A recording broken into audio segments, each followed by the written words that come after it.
Welcome back to the Cousin Cecil Show, episode 12. I'm your host, Mike Fowler, aka Cousin Cecil. I'm coming at you hotter than an Xbox Series X running Blinks the Cat. Actually, I'm not going to talk about that because I don't like to do all those dumb little rumor stories like that. But everyone else did. I don't know why. There was actual news this week. I don't know why people were holding on to that hot Xbox Series X shit. But yeah, we're going to talk about real good news. Like stuff coming out soon, some new updates on our games we love right now. Some games are down the pipe because they're hit gold. And also we have a PlayStation breakdown to talk about too. But yeah, how you guys doing? I hope everyone's doing well. It's been a okay week for me. I get some drops in the bucket of downness, but I get over it. But it's been there's some low spots. But yeah, I hope everyone's on the high note. Hope everyone's doing well. Hope you're doing okay. Hope everything's not crashing under you. But yeah, we're gonna start the show like we always do with what I played this week. And honestly, I didn't play nothing too crazy. I did stream on twitch.tv /Cousin Cecil, The Long Reach, which is just a easy platinum game. The walkthrough says an hour, but on stream it took me 2 hours just of doing like that, rinse and repeat. But it was a spooky game.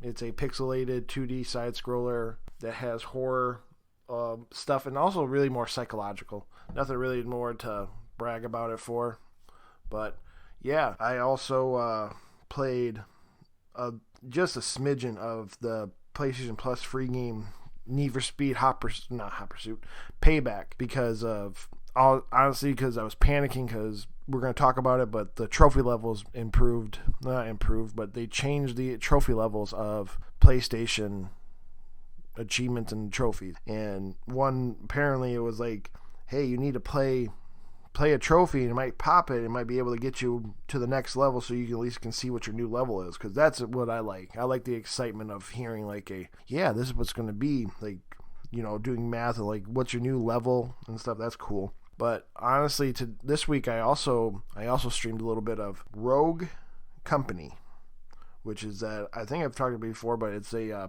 4v4 tactical third-person shooter in the sense of there's one game mode that's kind of like Counter-Strike Global Offense where one team has the bomb, one has to protect it. Yeah, it was pretty good. It pops trophies like mad, but then I noticed, look through the trophy list, I'm like, oh, you have to play with a squad for up to 25 hours. I'm like, no one has this game, so no luck for me. I also started Final Fantasy 15. I know it's old, but also, competitors are promoting old games right now instead of new games. And I'm kind of excited to see I am excited to see games that I have not played on the next PlayStation 5 and stuff because I want to see them look better. But one thing I can say about Final Fantasy 15 is it seems you can tell that one director who directed this, Final Fantasy 7, Kingdom Hearts, had his finger in it because it just seems there's some portions of it that seem like a little different. I just only got to chapter 2, but then if you've played it, you know what I'm talking about in the sense of it goes from golly gee open world and then hear about some shit like the plot starts to turn. And I get to actually experience an actual cutscene because I believe some cutscenes were added. Because they after you at the end of chapter 1, I got to see. It's a spoiler, but also it's the plot of the show. I get to watch a little segment of the Kingsgrave CG movie showing that his dad died. Got sworn into tech, which is in the plot. It's not really a spoiler. That's what's going to happen, and that's why you're in the story anyway. So I'm like, that was kind of quick. Like you're just hanging out on a coast beach side, and next you know you go into a CG thing that's not the same aesthetic, and boom, your dad's dead, and then you just get a newspaper article on a bright sunny day, which is weird. There's some weird out of connection things, but we'll see how it goes. It's okay. I do see where they improved the combat from this to Final Fantasy VII, since I'm going backwards. So I feel this is a hairpin clunky, but also it's probably me of I need to learn how to master it compared to complain and say it's clunky. But yeah, I'm gonna give it a go. Maybe I'll stream a little bit more, because now I'm already past it's a Japanese game, so I'm not past the tutorial, but I'm past the main part of all right, what do you want to do? So maybe look forward to that. Maybe you'll see me on Twitch. But yeah, that's basically what I've done for gaming. Let's go into some news and making sure I'm going to look at the right way I'm going to do this. Okay. So, really quick thing. During the week, there was a Need for Speed. That's why it got me off talking. Need for Speed Hot Pursuit Remastered was finally announced. It's been leaked for a while. But it's coming November 6th to PS4 and Xbox One. And on the 13th for Switch. Which is, Hot Pursuit is I want to say it's the one that's on PS3 and Xbox 360. But yeah, it's all remastered, blah, blah, blah. But another little quick clinker. Well, let's see what else I have for outs. Maybe I'll just say it all right here. Mortal Kombat 11 also showed they're having a new combat pack coming, and it shows Melina, Rain, and then a guest character of John Rambo. There's going to be more coming, because I saw there's some leaks that through data mining, they're going to have Reptile come back, which is cool. So, and also why I brought it up is because Mortal Kombat 11 said, hey, if you own Mortal Kombat or any of the versions Aftermath, or you get this new version called Mortal Kombat Ultimate, you have a free PS5 Xbox Series X upgrade waiting for you. So that's pretty cool. And then, what was another one? I think that's probably and then the Ghost of Tsushima update with the Legends and New Game Plus is coming October 16th. So probably tomorrow if you listen to the show on Monday. But yeah, I think it's pretty cool. I'm more looking forward to, because they also had news this week, because this was a big PlayStation week of news. Ghost of Tsushima is also going to get a boosted mode on the PS5. And it already been announced that you'll get to play it in 60 frames per second. And could you imagine now, that had fast loading times on the PS4 base that I had. Could you imagine how fast it's going to be on an SSD? So I'm looking forward to hear that. More news is Cyberpunk 2077 has went gold on coming to be out ready for November 19th release date. And I'm saying nicely that crunch is good. Crunch is needed, I believe, in this gaming industry, it seems. And in a nice way of especially with Cyberpunk. But also, real quick, before I get in that, contrary to Jason Shire's belief, I do believe crunch is kind of needed in a way of, I'm going to get into. CD Projekt Red. They are in Poland. They are also in a position of, the rest of that town, not even town, almost the whole fucking country, but in that section of the country, the top person makes $5,000. Either I'm going to say monthly or it could be almost annually, but I think it's monthly. These guys are making triple to quadruple that monthly, and I feel for how quick it was sounded, CD Projekt Red brought it out, said, hey, we're going to do 6 weeks of crunch. If any fans are being butthurt because of the agenda that Jason Schreier has been bringing up more and more, that's on. They apologize up front, but we got to do it. We got to get it done. And after a 1 week of saying that, they said, hey, we're gold. But now we have to get, now we're getting into, updates and patch 1 and all that stuff. I do want to get into then, I don't think it's fair, or maybe I'm just getting tired of, maybe it's because of the whole atmosphere of America right now. I'm tired of hearing 1 week or even 1 year, hey, crunch is bad. We should not have crunch. Okay, and then CD Projekt Red had to use it, And then they gave almost half of the influencers out here fucking gaming chairs or put spots in the game. You can take it as a grain of salt, but the idea that then they try to keep quiet about Cyberpunk after that. But they get awarded games or jackets, and then now they're like, hey, we should break down what crunch means, you know? Come on, guys. So I'm talking as a person who's not in the game industry, who has also worked a salary paid spot with no overtime and went past my weekly amount of needed and did not get paid for it, but it's part of the job. It's something that's known, and I know that there's the other side of it that's the humanitarian who's like, well, think about them not being away by their family. Like, it's just part of the deal. Especially since, most likely, especially for this one in particular, the rest of their family do not even have to fucking touch work at all because they're in a position of having a really great job, and with maybe 2 months, maybe 3 months of crunch time every other 5 years, because I don't even know when's the last time we had Witcher to Cyberpunk. So Witcher 3 plus also the DLC plus all that. It's been a very long time of spanning, so they've just been working the rest of the time like their normal shifts. You know, I'm not even saying the right word because obviously their salaries, but they work in their right time of work. Now, do I agree that we should spotlight maybe bad crunch places? Yes. Do I think that now?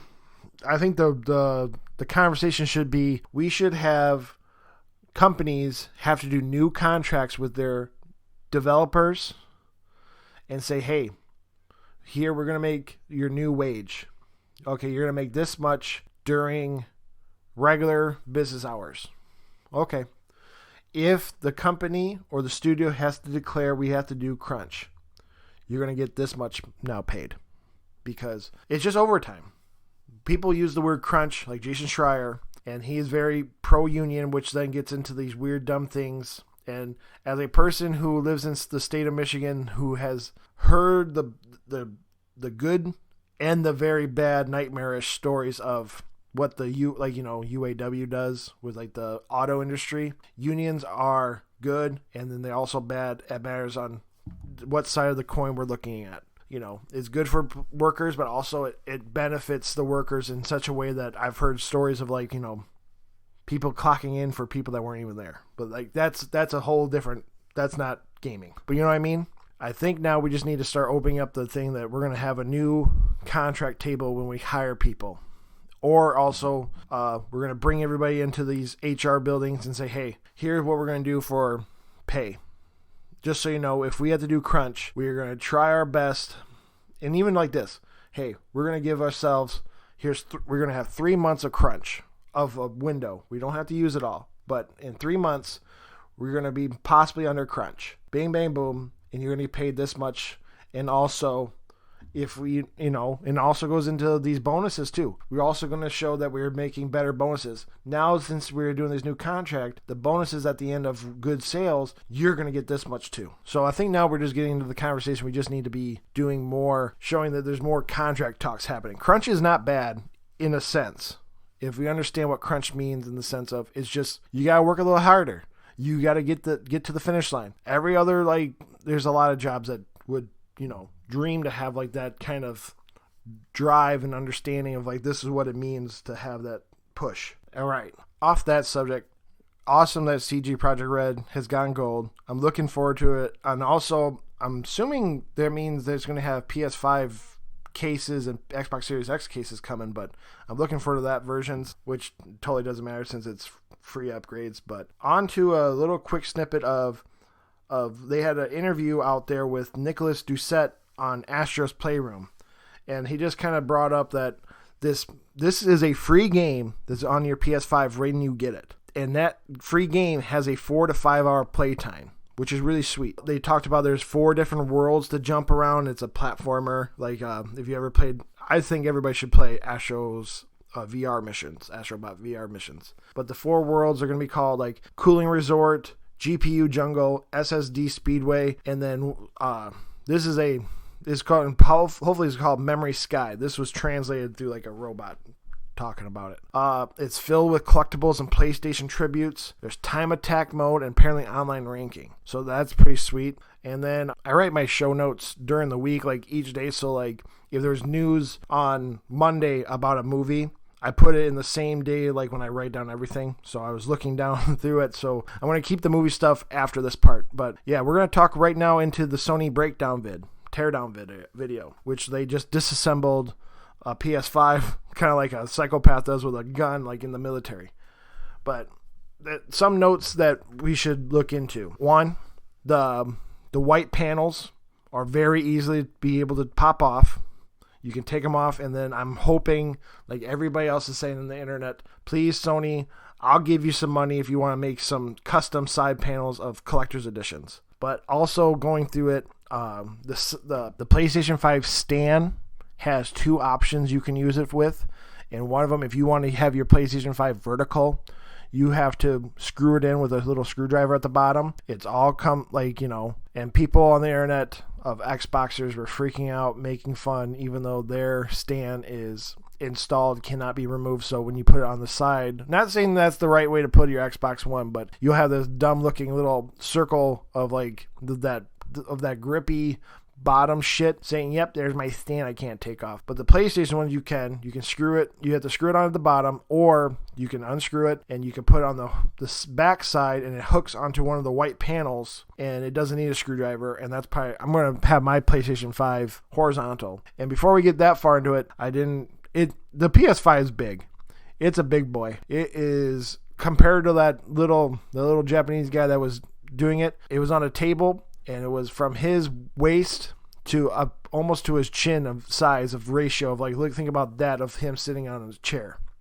It's pretty big. But yeah, hang attached side, went horizontal. More just to say, this whole back side of the PlayStation 5 is just a big old air vent. The one thing apparently when they were designing it, they've been designing it since 2015, is they did not want to hear PS4 runs like a jet engine. So the whole back side's air vents. There are vents underneath the white panels because the panels pop off. They have a what is it? I want to make sure I'm looking at the right thing, but the PS5's fan is like a dual fan. Like I think the PS4 one is like a little 4-inch one. This is like a 12-inch size fan, and we're gonna get into that. But back real slowly through the teardown, they showed the SSD expandable port.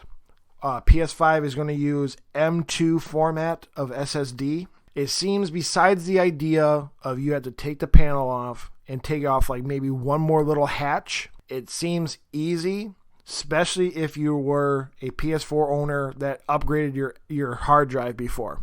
The hard drive seemed a lot more difficult in hindsight compared to how I'm explaining. You just add expandable memory into your PS5. And what's cool is it's M2, and it's not proprietary at this moment in time, because I believe the Xbox Series X is proprietary, kind of like the Vita's memory cards, which was a big fiasco. So it explains why PlayStation doesn't want to go down that road again, since they got crucified over it last time.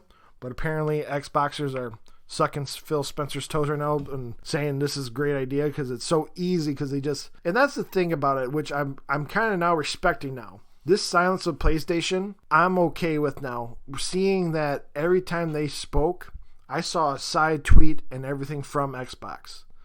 For a company that said they are not trying to be competitors with PlayStation anymore, they're really on their coattails and really making sure, see what they're doing. Anyway, the M2, which is cool, is down the road, sooner than later, Sony is going to announce that which M2s work for the console, because we get to use like WD, Seagate, all these different companies. So that will help hopefully keep our prices down for expanding our SSD. SSDs are expensive, but the idea of, a $50 difference, plus also there's a competitor. So maybe on Black Friday, you might get like a $60, $70 discount. That'd be really cool to see. Basically, we'll see, what is it?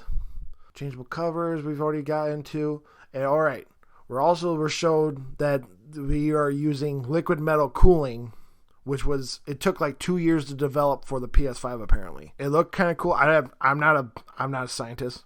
Xbox people think they are. They're really worried about what are the ratios of this metal for no reason. But I'm assuming it's going to be still safe metal, which I looked up. It was a mixture of like some copper, some silver, all things I've heard that go around electricity. So I think we're going to be fine. But yeah, I'm really excited for that. And the reason I'm doing it short and sweet, because I'm really more focused on, which this is why I wanted to do it.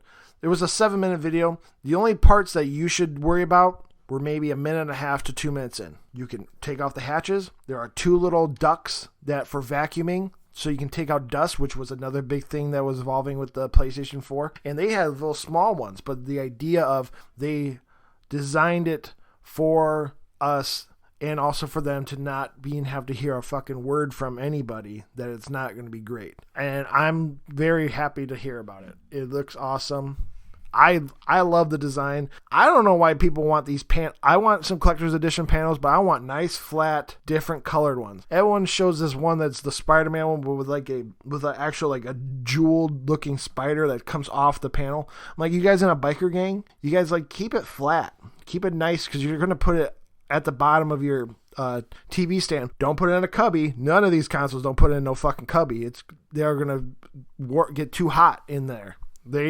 Like right now, you can a PS4 or Xbox One X is hot in a cubby. But yeah, that's another thing. I'm looking forward to it.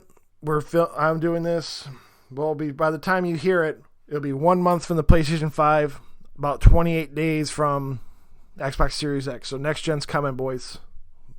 All right, and more PlayStation news. PlayStation is having had a trophy update this week, and they had it on October 7th midnight. They started like converting people, because before the trophy levels were, when I say trophy levels, there was your amount of trophies, and then all your trophies accumulated to a level between 1 and 100 level. And to make it easier for my explanation, I was level 44. And hold on one second, before the Switch, I was with 175 platinums, 1,324 gold trophies, 2,337 silver trophies, and 6,311 bronze trophies.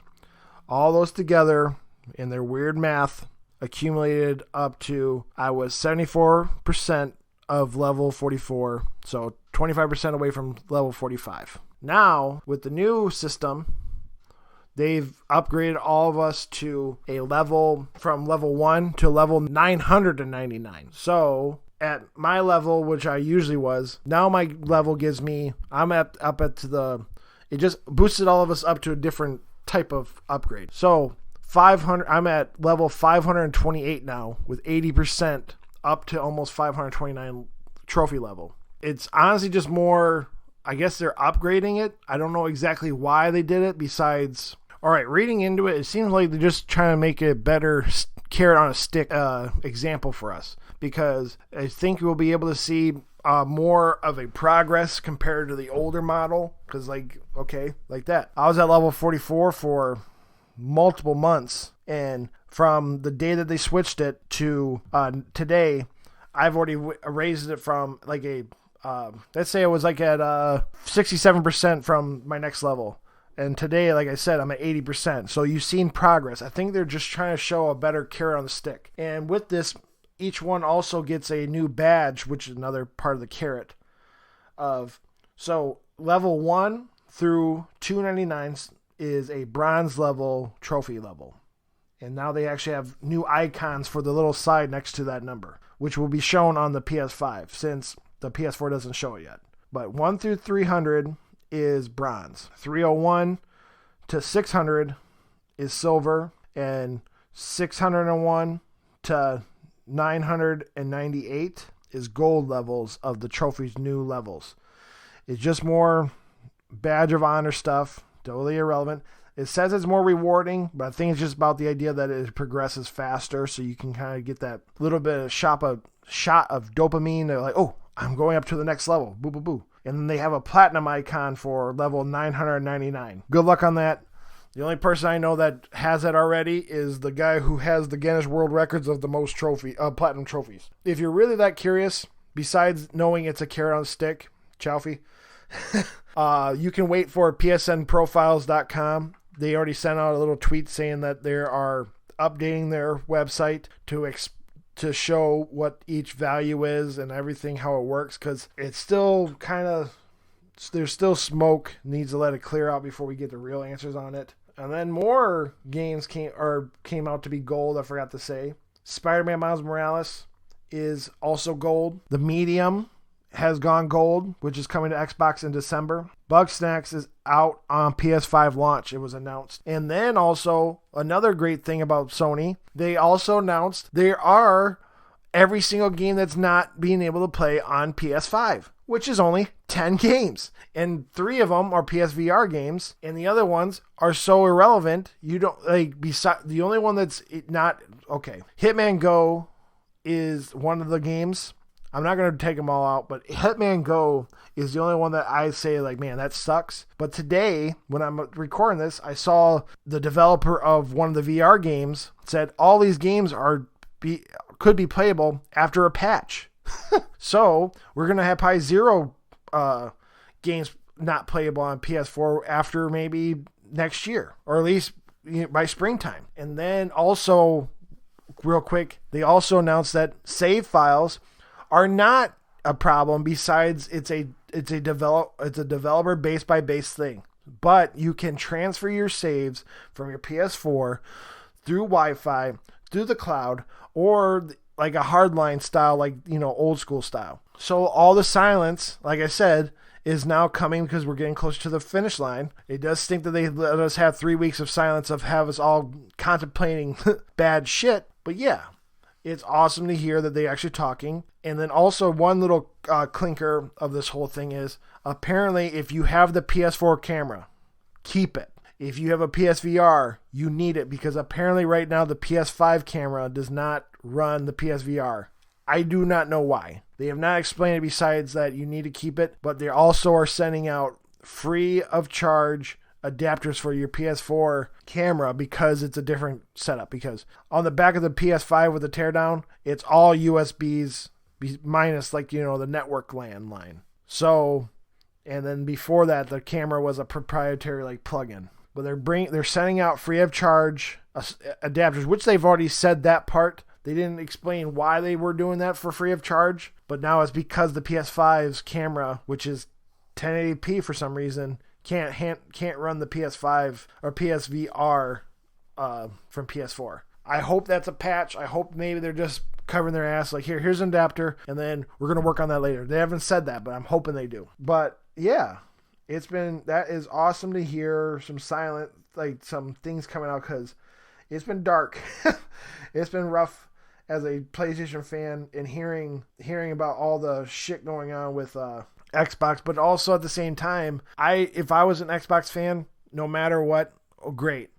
I'm glad they're showing that they're making older games run really smooth. I'm glad you get to have a quick resume up to 12 games, most likely old games, because I don't think they're going to have current gen or the next gen games be able to quick resume on 12 different of them. But the idea that you guys are going to have a quick resume, that's kind of pretty neat. I do think it's weird they keep promoting that and not showing any current gen games. And is it because it might be because they can't do it because of they have no first parties that are available to show. But at the same time, I don't understand why. Maybe they also should show Gears of War 5's Xbox Series X update, or at least talk to Assassin's Creed and ask, can we use your content so we can show everybody? But yeah, 1 month away. Woohoo! All right. But then also in movie news, they announced that they're doing a live action Resident Evil film reboot, and they found their cast already. Where is it? It'll be directed by Johannes Roberts from 47 Meters Down, and he will apparently be doing an origin story adaptation with faithful ties to the Capcom classic and taking place in 1998 during the outbreak of Raccoon City. Oh, fuck. I don't even know. Scoderillo from Maze Runner. She will play Claire Redfield. Robbie Amell from Firestorm. He's going to be Chris Redfield. Hannah John Kamen from Ant-Man and Wasp. She'll be play Jill Valentine, which is cool. It's totally irrelevant, but like it's kind of cool that they actually put in a person of color as Jill Valentine for the movie. Tom Harper, who is he's the big guy from Umbrella Academy, the one who's like with the gorilla sized body. He's going to be Albert Wesker. And after looking at that, and I'm looking at him with like sunglasses on, I'm like, okay, he looks pretty good for it. And then Avon Yorga from Victorious Zombieland Double Tap will play Leon Kennedy. And then Neil McDowell, that blue-eyed fucker that's in all these weird movies, he's going to be William Birkin.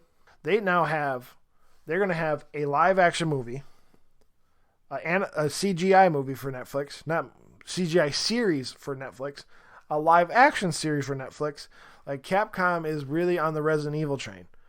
And then they also have, there was also news, I know that people talked about it real quick, but that Monster Hunter, there's a trailer for Monster Hunter, and then a behind-the-scenes one, which showed a little bit more. And it showed, the behind-the-scenes showed the Diablos and the Rathalos, which is the Rathalos is that, the red pterodactyl, well, not pterodactyl, the red dragon that we've been seeing that's also made it onto Smash Brothers and stuff. And I'm going to say, for the idea of, I'm pretty confident it's a military crew, like does like that Land Before Time style, falls into a different reality and lands into the Monster Hunter world.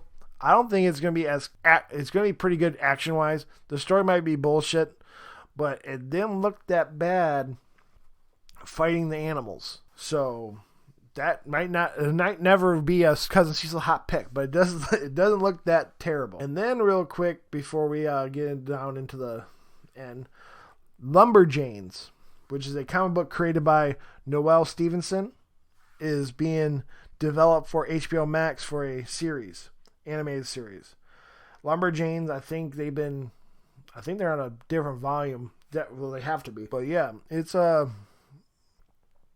pretty well. It's been pretty almost. I think they've got rewards for how well that comic book is. But yeah, if you guys never seen it, Lumberjanes will be the animated show. Will definitely be a way to get in to check out that world. I suggest it. It looks pretty good. And then also more they confirmed, which was already rumored out the wazoo. But HBO Max said, yeah, we're working on a Green Lantern TV series, which is known. Look at that quick, short and sweet show again. But this time we actually had news compared to the last one.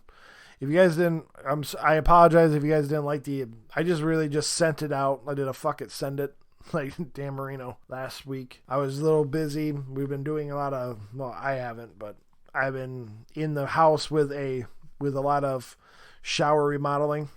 But yeah, this week's hot picks are, I picked AC/DC's Shot in the Dark because I did it because I think my mom would be disappointed if I didn't. Comics, Avengers 37. The only reason I'm doing this is because if you are a collector, I would suggest looking into, this week Marvel has a bunch of Alex Ross Lifetime variants, which are, Alex Ross is a great artist. He also does a lot of, like, he did the Kingdom Come for DC art. He does this style of drawing that looks almost like a portrait of like a real human. And he does like these classic shots and like, well, Avengers 37 is the Black Panther cover, like of him making like a bust of like a humanized looking Black Panther with actual like in-depth, like, you know, just looks great. Also Captain America this week also has a Falcon in his original like Falcon uniform, which is like the more 70s style looking one in that same drawn. Also, I saw there's a Colossus one that looks sweet. That like he drew so well that it, like he made it look like there's reflections off his metal on pencil. You know what I mean? That's why it looks so great. But also for a one that's not really superhero, apparently Life is Strange, the video game, has a comic series coming out, and issue 1 comes out this Wednesday. And then I like to also then say for TV, some people call it lackluster, but I'm going to explain why I picked it. The Haunting at Bly Manor, which is the predecessor to The Haunting of Hill House, but I think they promoted it wrong. If you walk into Haunting at Bly Manor not looking to be scared, but you're looking for a gothic love story, you're going to enjoy it. And I'm sorry if I spoiled. It ain't even a spoiler. If you walk in with the perception of it's not a scary show, it's just more a gaudy gothic show, I think you'll enjoy it a lot more than you're expecting. Because at the beginning of the show, I was watching it ready to be scared, and I'm like, wow, they're doing a lot of the repeat dot-to-dot drawing of how to do scary ghost stories. Hey, I don't think it's a spoiler. Hey, kids, can we play a game? Okay, we're in a haunted house. What do you guys want to play? Oh, the ghost favorite, hide and seek. I know I'm sounding like, but then at the end, by the time you get through that, there's only 8 or 9 episodes. By the time you hit 9, you're already invested, and you were like, this ain't that scary, but I want to watch what at the end is. And then the end explains it all, and it was actually pretty well done, even though it's not scary. Don't go in thinking you're going to be scared because it's spooky season. Go in like you saw. If you guys ever saw the show Crimson Peak, or not the show, the movie from Guillermo del Toro, Crimson Peaks, which is a gothic love story. If you go in thinking you're going to watch a story of love, I think you're going to enjoy it. But yeah, please follow me on Twitter at MikeFowler93, at Cousin Cecil on Instagram, twitch.tv/Cousin Cecil. And also, just so you know, I'm pretty sure everybody who follows me is already the only ones listening to this, but if you follow me on Twitter and on Twitch, I'm going to follow you back so that we can both grow, a community together. And I really just I just want to I want to get up there. I'm at 14 followers on Twitch. You need 50 to even be considered. I had 2 out of the 4 things. I just need, obviously, the followers and get that persistent 3 people watching me during my streams. If you help, you know what I mean? If I get through that, we can open the door of doing, I'll do giveaways. I'm debating on doing I haven't even talked to my fiance. She probably hears me through this fucking door. I'm debating on doing even a giveaway for a game for the next gen. But we'll see how it goes. I hope everybody can at least follow me. You'll be able to be updated to hear about it. But yeah, thank you all for listening. You guys have a great week. 1 week down, 1 week to go. We're going to next gen, baby.